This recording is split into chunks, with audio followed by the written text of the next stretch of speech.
Louis Gohmert is one of my favorite congressmen. He's a Republican, of course, of Texas, and he's deeply conservative and deeply befuddled, and usually irrational is a gross understatement. Almost always irrational, almost always befuddled by the facts. And he is Gohmert. So he's going to come on here and talk about repealing of Don't Ask, Don't Tell. He's, of course, against it. He thinks gays are terrible for the military, and that if earlier in his speech, he had said, you know, if we do this, that thousands, perhaps tens of thousands, perhaps hundreds of thousands of servicemen and women will leave the armed forces. Now, please, I can't wait to see if that happens.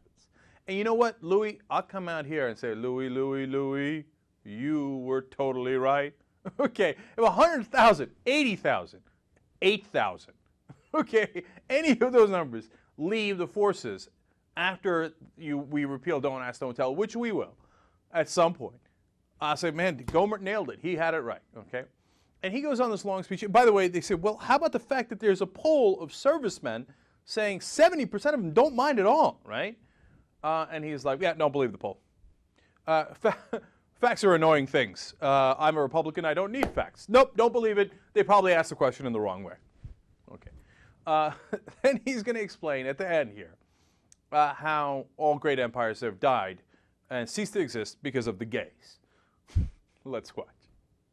To my friend who said history will judge us poorly, I would submit if you will look thoroughly at history, and I'm not saying it's cause and effect, but when militaries throughout history of the greatest nations in the world have adopted the policy that fine for homosexuality to be overt. If you can keep it private and control your hormones, fine. If you can't, that's fine too. They're toward the end of their existence as a great nation. Yeah, no, totally.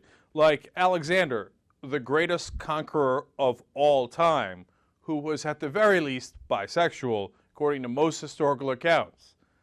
Yeah, his army did terrible, except for the fact that he was the greatest conqueror of all time.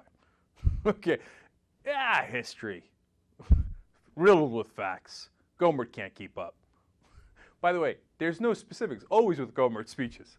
Really? Which army? Which empire? When did they switch from disliking gays to liking gays in the military, and then they fell apart? What dates? What was the event? Nothing, right? You know what he's referring to, right? The Romans and the Greeks, they became gay at some point, and at some point their empires went away. All of a sudden, Gohmert's from Brooklyn. I don't know, you know? They seemed to go away when they got gay.